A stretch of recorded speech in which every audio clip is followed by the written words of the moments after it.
തെരഞ്ഞെടുപ്പ് നല്ല ചൂടാണ് ഇപ്പോ. അന്തരീക്ഷം ചൂടാണ്, തെരഞ്ഞെടുപ്പും ചൂടാണ്. പ്രചരണം തുടങ്ങിയ അടുത്ത് നിന്ന് ഇപ്പോ ട്രെൻഡ് മാറുന്നുണ്ടോ? ട്രെൻഡ് മാറുന്നുണ്ട്, ചെറിയ മാറ്റമുണ്ട്. ഇപ്പൊ ബലാബലമാണ് ഇപ്പോ. ആർക്ക് അനുകൂലം? അനുകൂലം ശോഭ സുരേന്ദ്രൻ തന്നെയാണ്, ശോഭയ്ക്ക് തന്നെയാണ്. പക്ഷെ ഇന്നലെ ഈ വടക്കന്തറയില് സ്ഥാനാർത്ഥിയെ തടഞ്ഞതൊക്കെ വലിയ മോശമായില്ലേ? അത് ഏത് സ്ഥാനാർത്ഥിയാണെങ്കിലും തടയുന്നത് മോശം തന്നെയാണ്, അത് എല്ലാവരും പറയുന്നുണ്ട്, നിഷ്പക്ഷമായിട്ടൊരു കാര്യമാണ്. പക്ഷെ ഏതോ ഒരു 2-3 സ്ത്രീകൾ അത് ചെയ്ത് ഒരു വലിയൊരു പേരുദോഷം ഉണ്ടാക്കിയിട്ടുണ്ട്.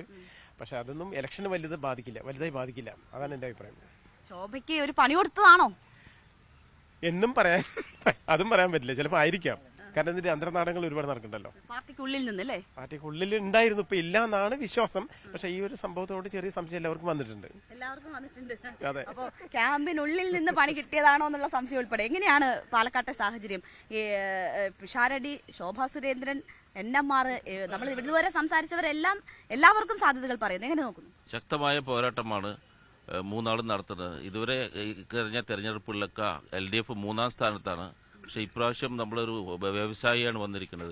ഹോട്ടൽ മേഖലയിൽ ഗംഭീരമായി നിൽക്കുന്ന ഹോട്ടൽ അസോസിയേഷന്റെ സംസ്ഥാന നേതാവാണ്.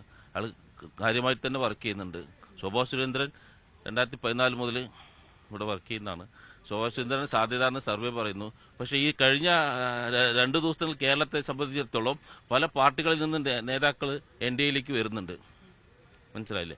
ഇതുവരെ 3-ാം പിണറായി സർക്കാരിന് സാധ്യത തെളിഞ്ഞിട്ടുണ്ടായിരുന്നു. കാരണം കോൺഗ്രസിൽ മുഖ്യമന്ത്രി ആവാൻ കുറെ ആൾക്കാർ വെയിറ്റ് ചെയ്യാണ്. അവർ സംഘടനാപരമായിട്ട് കുറെ ന്യൂനതകളുണ്ട്. പക്ഷെ ഇപ്പോൾ കഴിഞ്ഞില്ല. കഴിഞ്ഞ ദിവസം നിങ്ങൾ തന്നെ റിപ്പോർട്ട് ചെയ്തിട്ടുണ്ട്, NDAയിലേക്ക് CPI കുറെ ആൾക്കാർ വന്നു. അതുപോലെ തന്നെ കുറെ പാർട്ടിയിൽ നിന്ന് ആൾക്കാർ, നേതാക്കന്മാരാണ് വരുന്നത്, മുൻ MLA വരുന്നത്. അതുകൊണ്ട് നമുക്കൊന്നും പ്രവചിക്കാൻ പറ്റില്ല കാര്യങ്ങൾ. തീർച്ചയായിട്ടും പാലക്കാട് മാത്രമല്ല, NMR വ്യവസായിയാണ്. ഈ വ്യവസായി ആയതുകൊണ്ട് പാലക്കാടിന് എന്തെങ്കിലും അനുകൂല സാഹചര്യം ഉണ്ടോ? ഇത് യഥാർത്ഥത്തിൽ ഒരു രാഷ്ട്രീയ പോരാട്ടമാണ്. ഈ തെരഞ്ഞെടുപ്പ്, ഈ ജനോത്സവം എന്ന് പറയുന്നത് വലിയൊരു രാഷ്ട്രീയ പോരാട്ടമാണ്. ഇതിൽ ജനങ്ങൾ കാണേണ്ടതും കാണുന്നതും പണ്ടത്തെ പോലെ ഒന്നല്ല. ഇപ്പോൾ ആൾക്കാരുടെ ഒരു ചന്തോ ഒന്നും നോക്കിയിട്ടല്ലല്ലോ. ഇത് കഴിഞ്ഞ 10 വർഷമായി കേരളത്തിൽ നടപ്പിലാക്കി വരുന്ന വികസന പ്രവർത്തനങ്ങൾക്ക് ഒരു തുടർച്ച ജനങ്ങൾ ആഗ്രഹിക്കുന്നുണ്ടെന്ന്. കേരളത്തിന്റെ വികസനം നോക്കൂ, എല്ലാ രംഗങ്ങളിലും. അപ്പൊ അതുകൊണ്ട് ജനങ്ങൾ ആഗ്രഹിക്കുന്നത് ഈ സർക്കാരിന്റെ ഒരു തുടർച്ചയാണ്. അപ്പൊ അതിന് ആരാണോ 10 വർഷം ഭരിച്ചപ്പോൾ പാലക്കാട് വേറെ ആളായിരുന്നു. പാലക്കാട് വേറെ ആയിരുന്നു. എന്തുകൊണ്ടാ? പാലക്കാടിന്റെ ഈ മണ്ഡലത്തിന്റെ പ്രത്യേകത കൊണ്ടാണ് അത്. അപ്പൊ ജനങ്ങൾ മാറി ചിന്തിക്കില്ല എന്നുണ്ടോ?